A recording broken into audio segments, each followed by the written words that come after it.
ንዓኣ ክምርዓዋ ዝደሊ ሰብኣይ እንተልዩ ኣብቲ መቃለሲ ክበኣትዩ ከሸንፍ ኣለዎ እንድሕር ተሸኒፉ ግና 100 ኣፍራስ ክህቦ ይግደድ እዚ ንዓላ ዝኣተወቶ ቃል እዩ ነይሩ ድሕሪ 10 ዓመታት ልዕሊ 10,000 ኣፍራስ ትእክብ ግን ድማ ንዓኣ ኣሸኒፉ ክምርዓዋ ዝኸኣለ ሰብ ክሳብ ሕዚ ተረኸበን ሕዚ እውን ሲንግል ኮይና እያ ትነብር ዘላ ንሳ እቲ ልዑል መፂኡ ክሳብ ዘድሕና ትፅብቕ ዓይነት ልዕልቲ ነበረትን ኩትሉን እትበሃል ናይ ሞንጎልያ ናይ ውግእ ጣዖት እያ ናይ መጻዕ ዕፃኣ ኸዓ ብኢዳ እትጽሕፍ ጀግና እዚ ታሪኽ ኣብቲ ሰፊሕን መወዳእታ ዘይብሉን ናይ ሞንጎልያ ሜዳ ዝተፈጠረ ታሪኽ እዩ እቲ ናይ ውግእ ነጋሪት ምስቲ ናይ ቀደም ፍክራዊ ደርፊ ተደሚሩ ዘይጠፍእ ኣፈ ታሪኽ ኮይኑ ይተርፍ ብድሕሪ ሕድሕደ ርእስቲ ኸዓ ናይ ጦርን ናይ ደምን ታሪኽ ኣሎ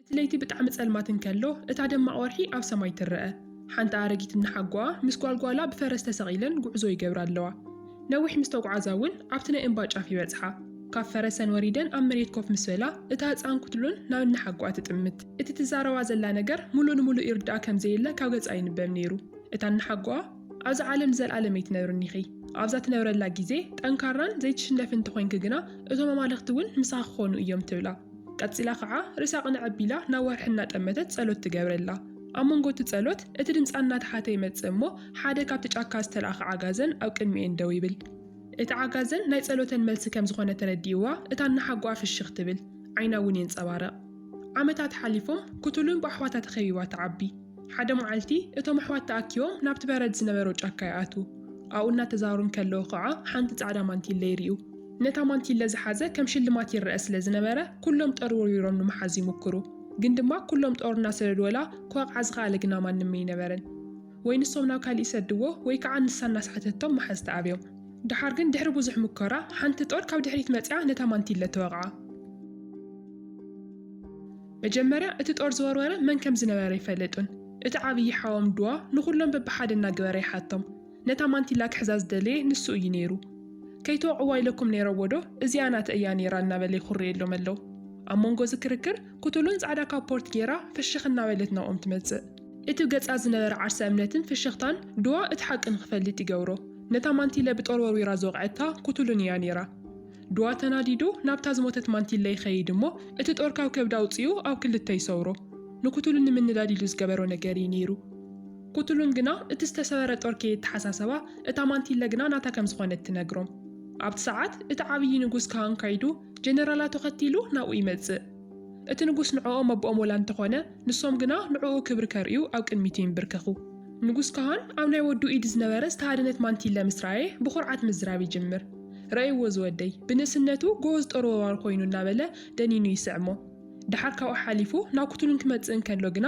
እቲ ገጹ ዝነበረ ፍሽኽታ ይጠፍእ ድብን ኢሉ እውን ክመኽራ ይጅምር ኣዋልድ ስነ ስርዓትን ጠባይን እምበር ጦርን ምቅላስን ክመሃራ የብለንን ይብላ ብድሕሪ እዚ እቶም ዓጀብቲ ናይቲ ንጉስ ዓዊሎም ከኽብርዎን ከለዉ ኩትሉን ብቻ ንጎኒ ደው ኢላ ስቕ ኢላ ትርኢ ነይራ ዓመታት ሓሊፎም እታ ንእሽተይ ቆልዓ ዓባይ መንእሰይ ትኸውን ናይቲ ንጉስ ተኸታሊ ዝሽወመሉን እቲ መዓልቲ ዘኽብሩሉን በዓል እውን ይመጽእ እቲ ናብ ዝተመረጸ ዝመሓለፍ ወርቃማ ሱትራ እውን ናብ ቅድሚት የምጽእዎ ካብ ኩላቶም እቲ ዝዓበየ ቆልዓ ድዋ ናይ ኣቦኡ ተኸታሊ ንሱ ክከውን ይደሊ እቲ ዝተባረኸ ቅርሲ ከም ዝሕልዎ ኸዓ ብህይወቱ ይምሕል እቶም ካልኦት ኣሕዋቱ ግን ኣይተስማዕምዑን ንሱ ዓብዪ ስለ ዝኾነ ብቻ ናይቲ ዙፋን ወራሲ ክኸውን የብሉን ይብሉ ሽዑ ትቦ ደቁ ከም ዘይስማዕምዑ ዘለዎ ሪኡ ናቱ ተኸታሊ ንምዃን ዕድመ ከም ዘየግድስ ይነግሮም ካብ ኩሎም ዝጎበዘን ዝጠንከረን እዩ ዝምረጽ ኣብቲ ሰዓት እታ ድምፂ ኣጥፊኣ ዝነበረት ኩትሉን ናብ ቅድሚት መጽያ ክትዛረብ ትጅምር በቲ ናይ ወርቃማ ሱትራ ሕጊ እንድሕር ኮይኑ ንሱ ተተካኣ ቅድሚ ምምራፁ ምስቶም ናይ ካልኦት ዓሊት መራሕቲ ክዘራረብ ከም ዘለዎ ትነግሮ ሽዑ ናይ ኩትሉን ኣርሒቕካ ናይ ምርኣይ ክእለታን ጥበባን ካብቶም ካልኦት ኣሕዋታ ዝበለጸት ንኽትከውን ይገብራ ይኹን ዳ እምበር ከዓ እቲ ጽሑፍትኣ ካብቲ ንቕሓታ ዝነበሩ ቦታ ክወስዶ ይከኣለን ሓደ መዓልቲ ኩትሉን እቲ ናይ ጦር ውርወራ ልምምድ እናገበረትን ከላ ኣድያ ሓደ ዜና ሒዛትላ ትመጽእ ብቤተሰብ ዝመጸ ወዲ ክትምርዖ ከም ዝኾነት ትነግራ ንስኻ ጓል ኢኺ ሓደ መዓልቲ ቆልዓ ሙላድ ከዓ ዘይተርፍ እዩ ትብላ ኩትሉን ናይ ኣድያ ቃላት ክትሰምዕን ከላ ውሽጢ ኣትዩ ክሰባብራ ይስምዓ ርእሳ ኣቕኒዓ እቲ ብዓይና ዝርአ ዝነበረ ንዴት ተውፅኦ ኣድያ ናይ ጓላ ድርቅና እናዲድዋ ዓዊላ ወላ እንተፀውዐታ ግን ድማ ደው ክተብል ኣይከኣለትን ብኻሊእ ገጽ ከዓ ንሶም ዘይፈልጥዎ ሓደ ተንኮል ብድሕሪቶም ይሕሰብ ኣሎ ኖምካን ዝበሃል ናይ ዩዋን ዓብይ መንግስቲ ምስ ሱርፋት በሃል ጠንቋሊት ብሓደ ኮይኖም ሓደ ነገር ይፍሕሱለው። መጀመርያ ሱርፋ ጸሊም ማጂክ ተጠቂማ ኣብ ናይ ካህን ቤተሰብ እንታይ ይካየድ ከም ዘሎ ንምፍላጥ ትሞክር።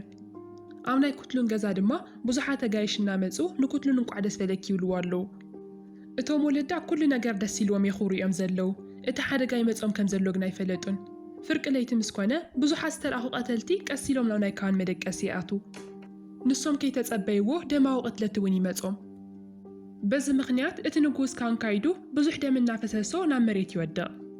እቲ ናይ ዕቤቶም መርኣያ ዝኾነ ናብ ደቁኸም መሓልፎ ሓሲቡ ዝነበረ ወርቃማ ሱትራ ከዓ ኣብ መንጎ ትባእሲ በቶም ጸላእቲ ይስራቕ። ብድሕሪ ዝሓጻር ቃልሲ ናምካን ተዓዋቲ ይኸውን። እቲ ዝደልዮ ነገር እውን ይረክብ። ምኽንያቱ ካብ መጀመርያ ናቱ ሓሳብ ዝነበረ ንካይዱ ቀቲሉ እንድሕር ነታ ወርቃማ ሱትራ ረኺብዋ ናይቲ ዓብዪ ዩዋን ኢምፓየር ኣመሓዳሪ ክኸውን ከም ዝኾነ እዩ። ብድሕሪኡ ናይቲ ዓዲ መራሕቲ ሓደ ዓብዪ ስብሰባ ይገብሩ። ንጉስ ካህን ብጣዕሚ ቆሲሉን ተጎዲኡን ስለ ዘሎ ናቱ ዙፋን ክርከብ ዝኽእል ሰብ ንምምራፅ እዮም ተኣኪቦም ዘለው። ሽዑ ናይቲ ንጉስ ዓብዪ ወዱ ድዋ ናይቲ ዙፋን ተቐባሊ ንሱ ክኸውን ከም ዘለዎ ይዛረብ። ምኽንያቱ እቲ ዓዲ ንሓንቲ ለይቲ እኳ ብዘይ ንጉስ ተሓድረ ይትኽእልን እያ። ዓዲኡ ግና ቁሩብ ክረጋጋዕ ከም ዘለዎ ትነግሮ። ኩሎም ብነናይዕሎም ሓሳብ ክከራኸሩ ምስ ጸንሑ ኣብ መወዳእታ ሓደ ዝሐሸ መማረፂ የቕርቡ። ኩትሉን ንሓደ ፓሚር ዝተባሃለ ልኡል ንኽትምርዖ እሞ ካብኡ ከዓ ሓገዝ ክትጥይቕ ምግባር። ኩትሉን ግና በዚ ፍቓደኛ ኣይነበረትን። ኣቦና ብሂወት እናሃለወ ሕዚ ብዛዕባ ዙፋን ምውራስ ንነጋገረሉ ግዜ ኣይኮነን ኢላ ትሓስብ። ኩሎም ነናይዕሎም ሓሳብ ይሂቡ፣ ግን ድማ ንኩሎም ከረዳድእ ዝኽእል ሓደ ውሳነ ክመርፁ ይከኣሉን። ኣብ መወዳእታ ኩትሉን ናይ ዋዕላ መልሲ ሒዛ ካብቲ ስብሰባ ትወፅእ። ናብቲ ተጎዲኡ ደቂሱ ዘሎ ቦኣ እውን ከይዳ ሓደ ቃል ተኣትወሉ። ካብ ጸላእ ክጎይ ዘይኮንኩስ ወላ ህይወተይ ከፊለ ዓደይ ከገልግላ እየ ትብሎ። ብድሕሪ እዚ ኩትሉን ናብ ፈረሳ ደይባ እቲ ካብኣቶም ዝተሰረቐ ቅርሲ ንምምላስ ጉዕዞኣ ትጅምር።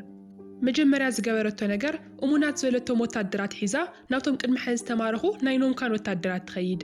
ኖምካን ኣበይ ከም ዘሎ እውን ትሓቶም። እቲ ምሩኽ ወታደር ግና ክነግራ ፍቓደኛ ኣይነበረን። ህይወተይ ወላ እንተኸፈልኩ ቃለይ ዝሕሊ ሰብ እየ ኢሉ ይምልሰላ። ሽዑ ኩትሉን ቃልካ ትሕሊ እሙን ሰብ እንተትኸውን ነርካማ ሰበብ ዝደቀሰሉ ብለይቲ መፂኻ ይመወጋእኻን ኢላ ገዲፋቶ ትወፅእ።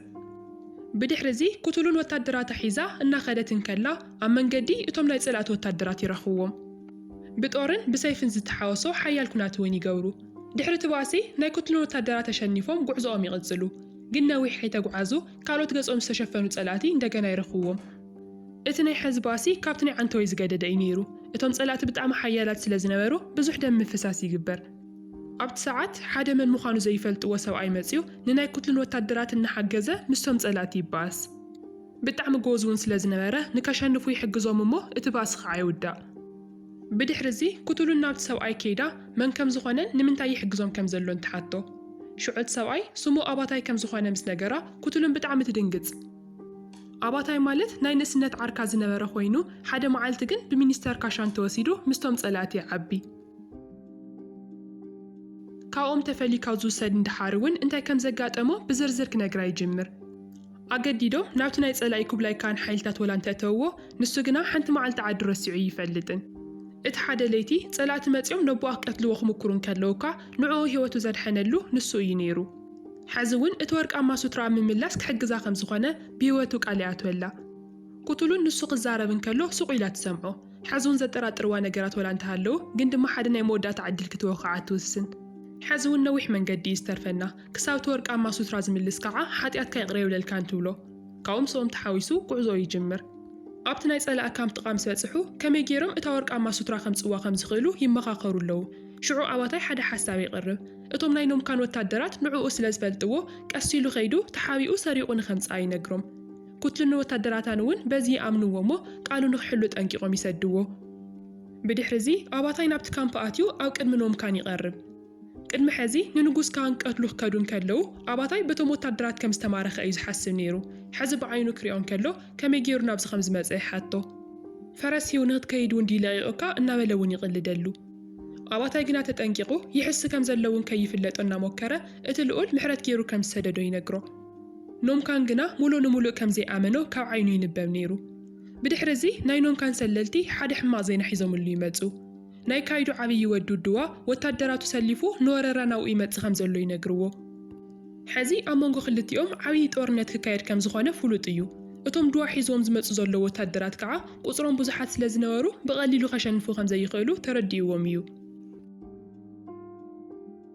ብኻሊእ ገጽ ድማ ኩቱሉን ምስ ወታደራታ ኮይና እቲ ጦርነት ክጅመር ከም ዝኾነ ትሰምዕ፣ ግን ድማ ከም ጽቡቕ ኣጋጣሚ ክትጥቀመሉ እውን ትሓስብ።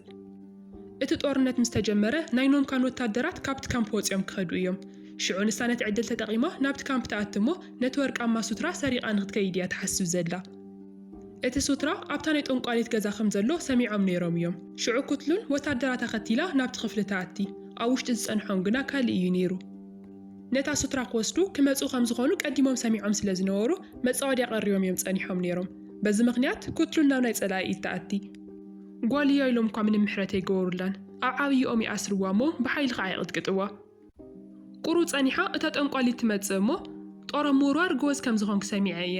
ኣዕዋፍ እኳ ኣብ ሰማይ እንከልዋ ከም ተውድቕ እየን እዩ ዝንገር። ሕዚ ግና ኣነ ናትክ መንፈር ክሰብረልኪ እየ ኢላ ሰይፊ ሒዛ ናብኣ ትቐርባ።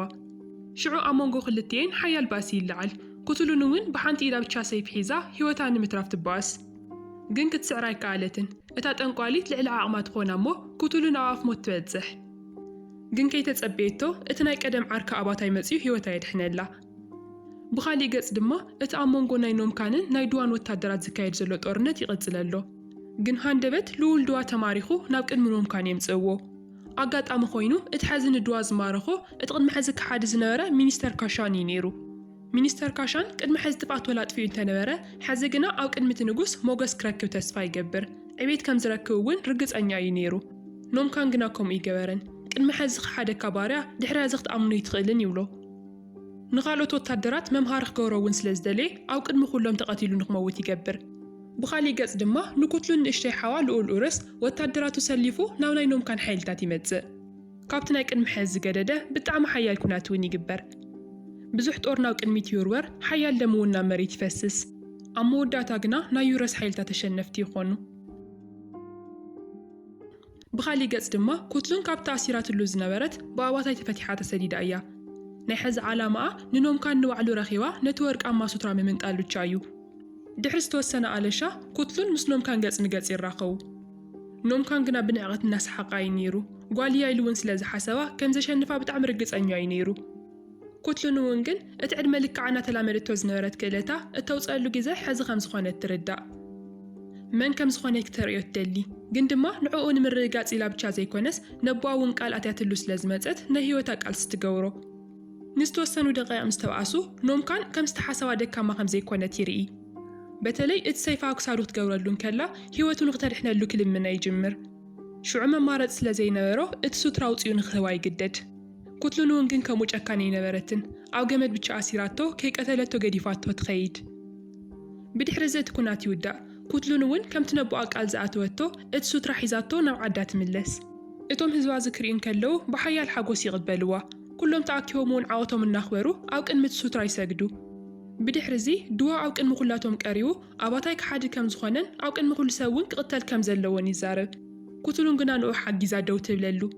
ናይ ኣቦኣን ናታን ህይወት ዘድሓነሎም ንሱ ከም ዝነበረ ንኩሎም ትነግሮም። ኣብቲ ሰዓት እቲ ንጉስ ካህን ካይዱ ሒሽዎ ኣብ ማእኸል እቲ ህዝቢ ስለ ዝነበረ ናይ ኩትሉን ሓሳብ ይቕበል። ጓሉ ክንደይ ናይ ጎበዝን ስማርትን ከም ዝኾነት እውን ኣብ ቅድሚ ኩሎም ይምስክረላ። ብድሕሪ እዚ መዓልታት ሓሊፎም ልኡል ፓሚር ካብ ምዕራብ መጺኡ ንኩትሉን ክምርዓዋ ሕቶ ይቐርብ። ኩትሉን ግና ብቐሊሉ እሺ በለቶን። መጀመርያ እቲ ዘዘጋጀወትሉ ፈተና ክሓልፍ ኣለዎ። እቲ ፈተና ኣብ ዙርያ ትኽባኣት እዩ ምስኣ ንኽባኣስ እዩ ነይሩ። እንድሕር ንሱ ሸኒፍዋ ንሳ ሰበይቱ ትኸውን እሞ ምስኡ ትኸይድ። እንድሕር ንሱ ተሸኒፉ ግና 100 ፍራስ ይህብዋ በይኑ ናብ ዓዱ ንኽምለስ ትነግሮ። ፓሚር በዚ ተስማዕሚዑ እሺ ይብል እሞ ናብ ትኽባኣት እዩ ባእሲ ይጅምሩ። ድሕሪ ዝተወሰኑ ደቓይቕ ኩትሉን ናይ ዋዕላ ቴክኒክ ተጠቒማ ንፓሚር ናብ መሬት ተውድቖ። ሽዑ ኩሎም እቶም ዝሪኡ ዝነበሩ ሰባት ይስሕቕዎ። ንጉስ ካህን ካይዱ እኳ ብጓሉ እናኾርዐ ይስሕቕ እዩ ነይሩ። ቅድሚ ሕዚ ንሱ ንዘምፀአላ መርዓው ንኽትምርዖ እዩ ትነግራ ነይሩ። ሎሚ ግና ኣብ ቅድሚ ኩሎም እቶም ህዝቢ ደው ኢሉ ንሳ ንዝመረፀቶ ክትምርዖ ከም ዝኾነት ሙሉእ መሰል ሂባ። ኣብ መወዳእታ እቲ ፊልም ኩትሉን ምስ ኣባታይ ኮይና በቲ በረድ መንገዲ ጎና ጎኒ ብፈረሶም እናኸዱ ንርኢ። ድሓር ከዓ ካብ ፈረሶም ወሪዶም ኩትሉን ርእሳ ኣብ ናይ ኣባታይ ኣማገር ትገብሮ። ብጣዕሚ ደስ ከም ዝበላ ካብ ገጻ ይርአ ነይሩ። ኣብቲ ሰዓት እቲ ቅድሚ ሕዚ ምስ እናሓጓ ኮይና ሪኣቶ ዝነበረት ዓጋዘን ብርሑቕ ኮይና ትሪኦ። እቶም ኣማልኽቲ ኣብ ዝኸደቶ እናተኸታተሉ ይሕልውዋ ከም ዘለዎ መርኣይ እዩ ነይሩ። ሽዑ ክልቲኦም ፍሽኽ እናበሉ እቲ ፊልም ይውዳእ ናይዚ ፊልም ዋና መልእኽቲ እታ ምንም ትገብረ ይትኽእልሎም ዝነዓቕዋ ሓፍቶም ናይ ተቕርሶም መላሲት ትኸውን ንስኹም ከዓ ካብቲ ፊልም ዝተምሃርኩምዎ ነገር ኣብ ኮመንት ሴክሽን ጽሓፉልና ኣብ ቀጻሊ ቪድዮ ክሳብ ንራኸ ቻናልና ሳብስክራይብ ምግባር ከይትርስዑ